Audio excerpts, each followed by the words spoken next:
Thank you very much for the invitation to come and talk to you this afternoon. So I'm going to talk about mast cell activation syndrome. But I thought I'd start off talking a little bit about mast cells in general, discovered by Paul Ehrlich when he was a medical student. Mast cell means well-fed cells, and they're full of these inflammatory chemicals, which on activation they release. They've been described as multifunctional master cells, and they sit in this position between our external environment and our internal environment. They also are part of our innate immune system as well as our adaptive. If you're an allergist, really, you're only ever interested in IgE-mediated degranulation through the high-affinity IgE receptor, but there are lots of ways of triggering a mast cell and make it degranulate and release these pro-inflammatory chemicals.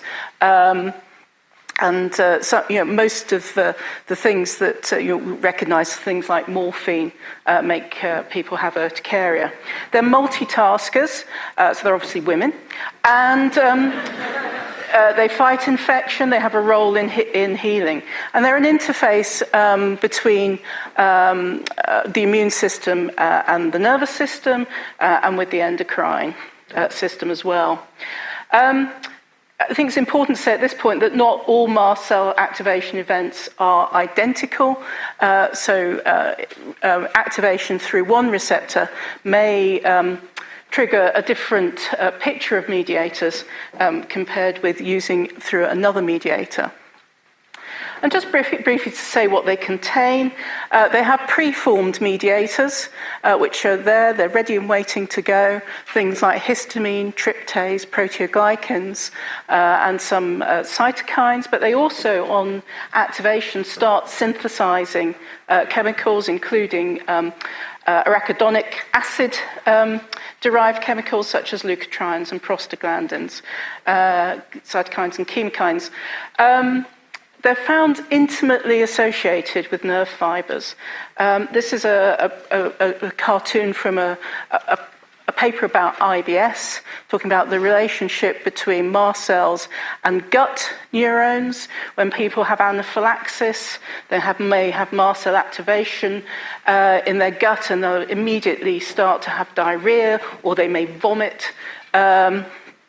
And in IBS, if you manage to get rid of mast cells with ketotifen, patients' symptoms go away. So they're sort of involved in motility disorders in the gut and interface with the nervous system. So what is mast cell activation syndrome? And here be Dragons. So they used to put this on maps when they were talking about going into uncharted territories. And when we talk about mast cell activation syndrome, it's a term that's used without precision. I do like a bit of precision in my existence. So it's used for conditions in which mast cells are elevated in number, so systemic mastocytosis, c-KET mutation, clonal MCAS similarly. But it's also used to describe events where mast cell numbers are not elevated.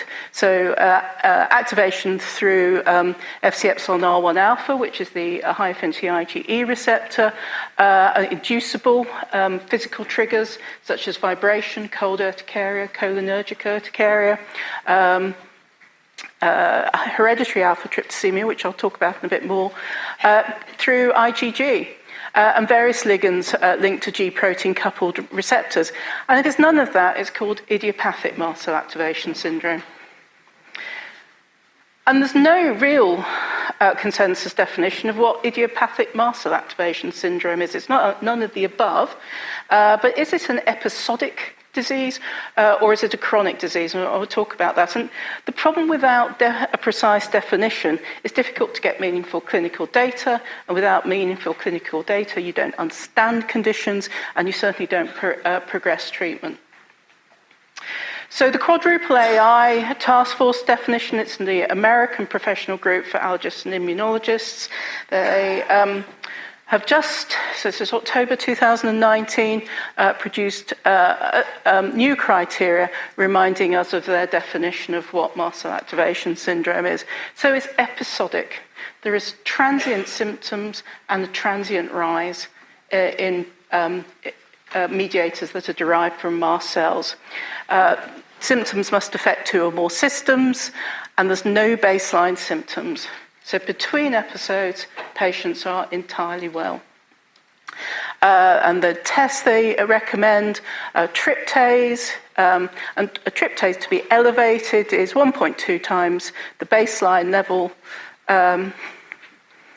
That's wrong. It's 1.2 times the baseline plus 2. So you can actually have an elevated tryptase within the reference range, which is something to bear in mind for people if you're interpreting tryptases. And they are categoric.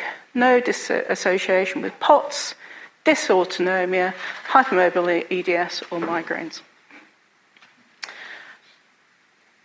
And they're quite disparaging about other models of mast cell activation syndrome, I think it's fair to say. So the chronic mast cell activation syndrome model suggests that symptoms are daily, occur chronically.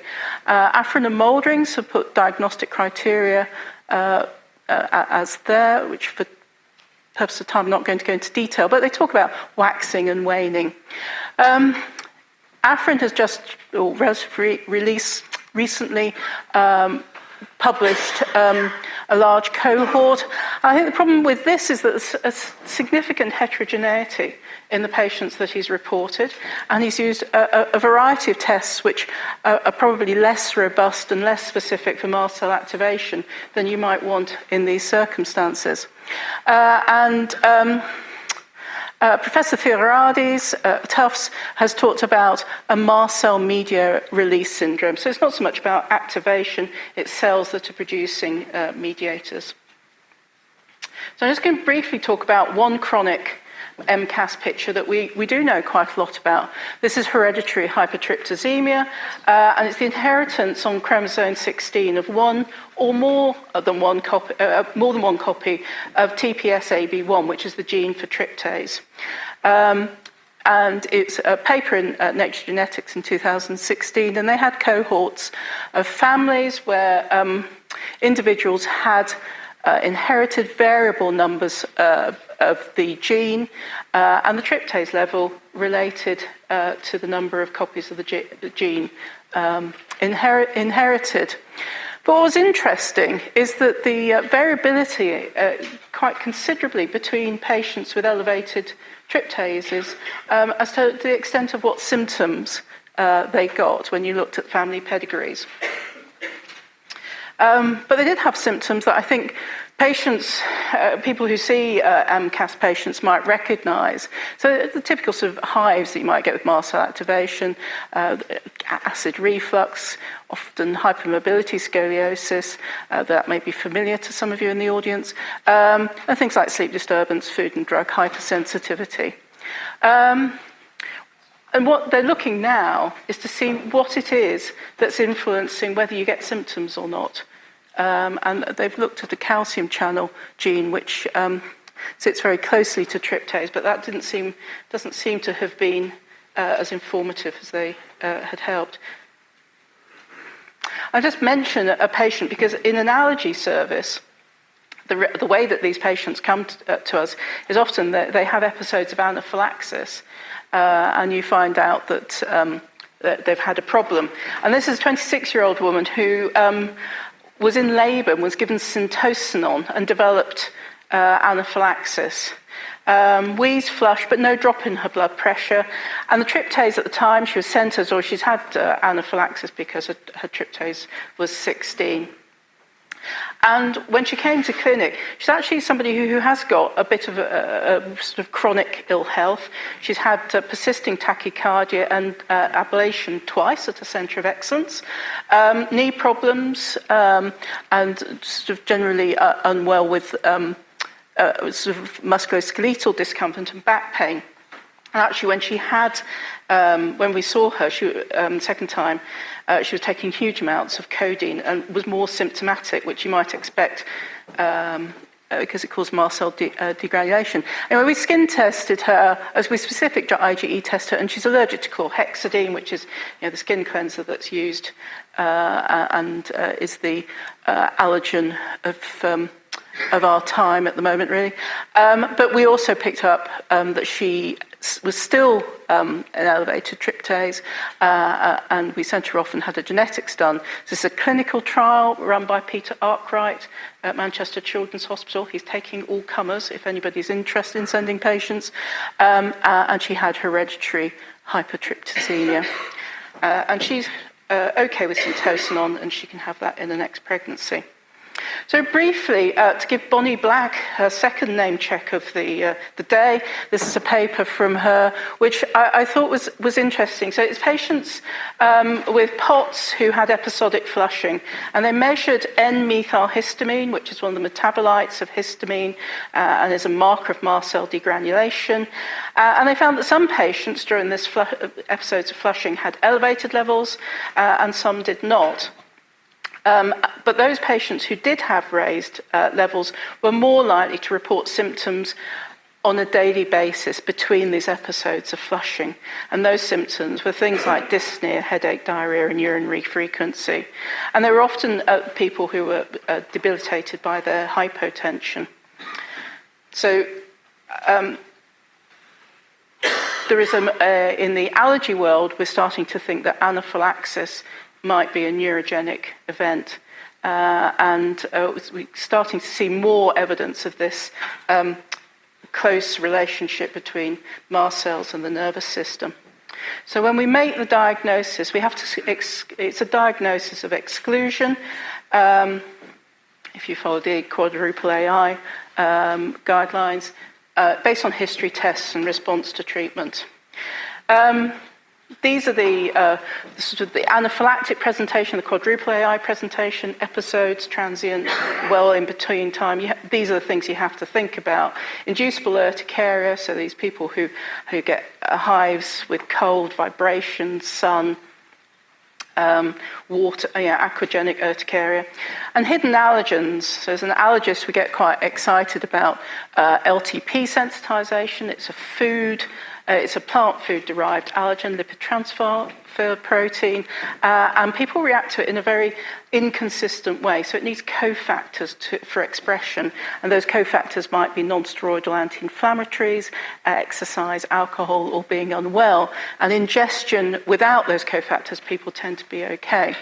Omega-5 gliadin is this bizarre condition called food-dependent exercise-induced anaphylaxis. Again, you need the coexistence of your cofactor, which is exercise, plus gluten to get a problem. And then you think about the chronic presentations, the things that cause chronic inflammation.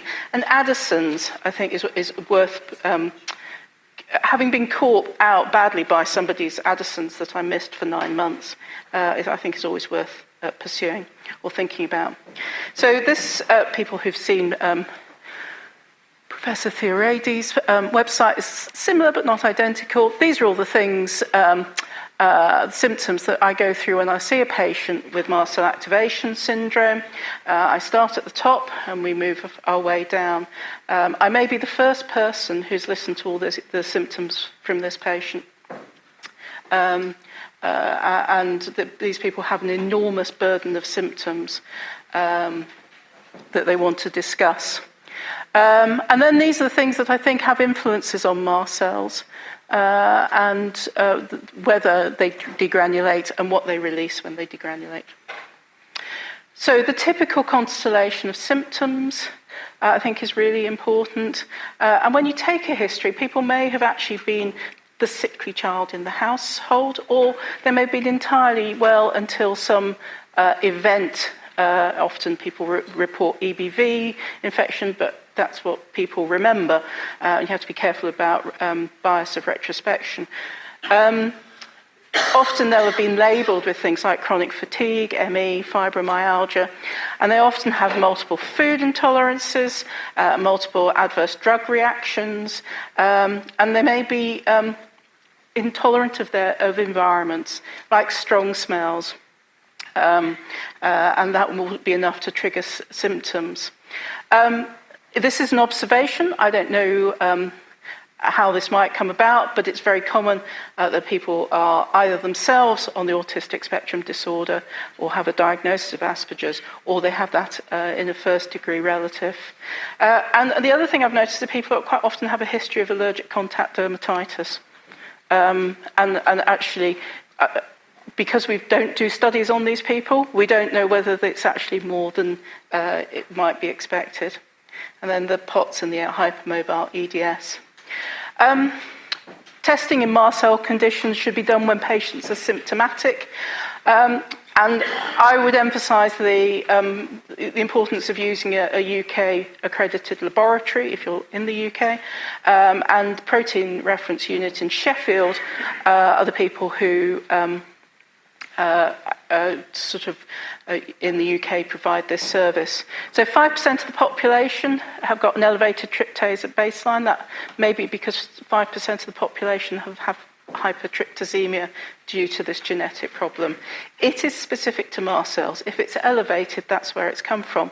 And that's the same with N-methylhistamine, which we measure in urine as a ratio to creatinine.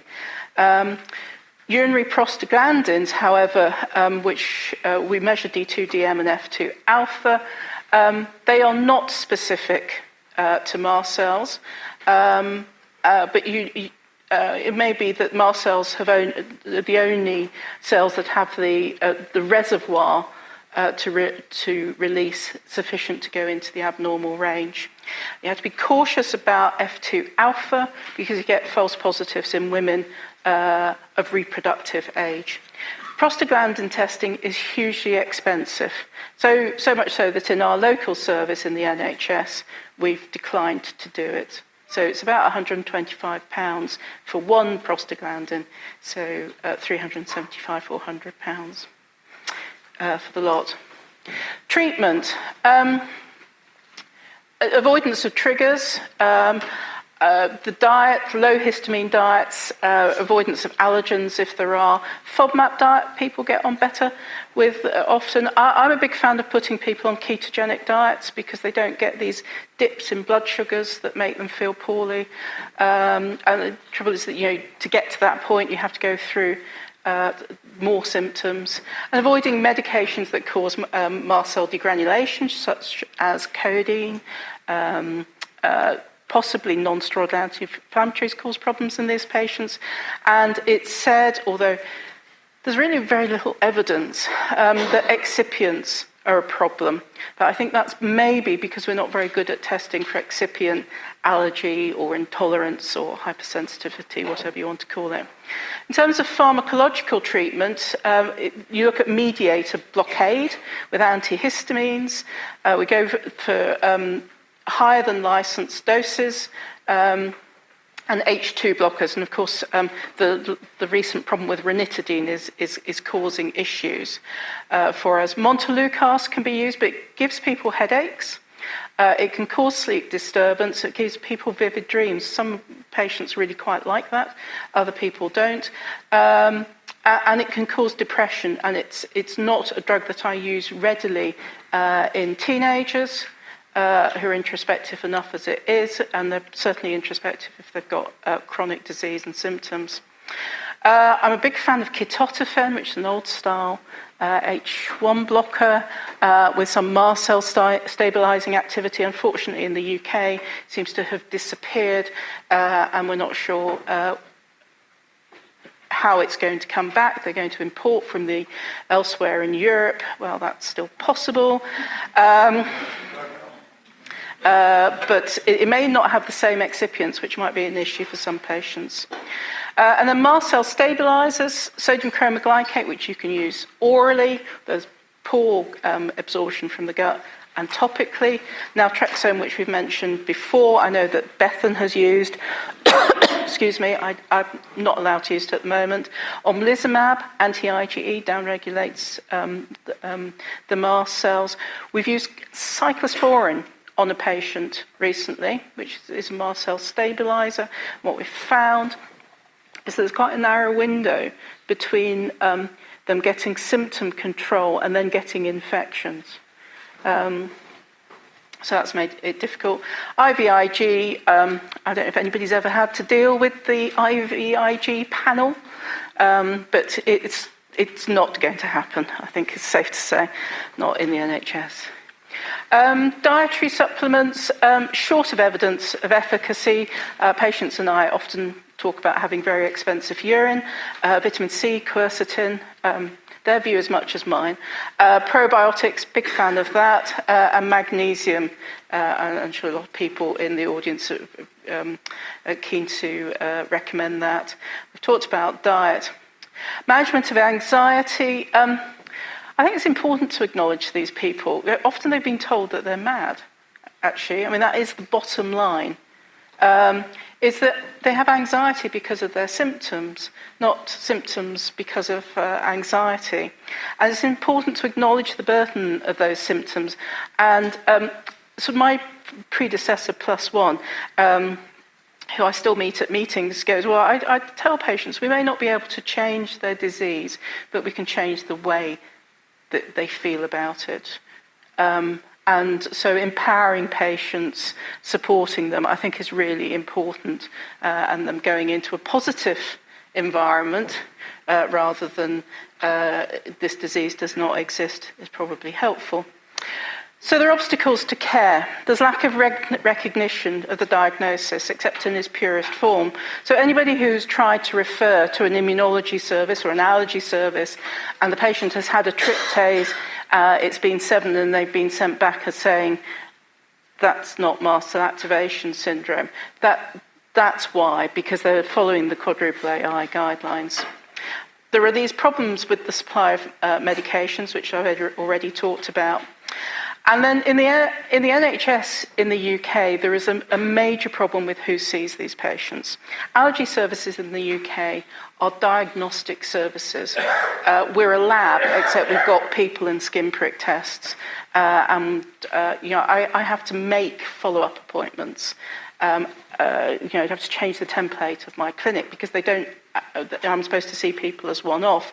So taking on patients with chronic disease is something that is alien to the service. And it's not covered by specialist service commissioning for allergy or immunology. So there's very little way that you can beat people to do it. I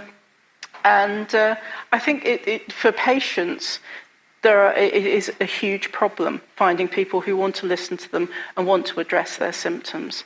And in a way, it doesn't really matter what it's called unless you're doing research. I had a patient, we used to call it Trevor, because she was told in a centre that she didn't have anything wrong with her, and she certainly didn't have mastocytosis. So I said, well, it doesn't really matter. We'll call it anything. We'll call it Trevor. I was thinking about TBRs at the time, which was aspirational. And so we still talk about Trevor. So in the sense for patients, what they want is for you to sort out their symptoms. So it remains a controversial diagnosis. I think you have to be quite systematic about it, and that helps you and it helps the patients. And I can't do anything for everybody across the country. I'm only allowed to see people in Nottinghamshire, Yorkshire and somewhere else, not even Yorkshire, South Yorkshire. And it's a problem, and I don't know how to address that. Any questions?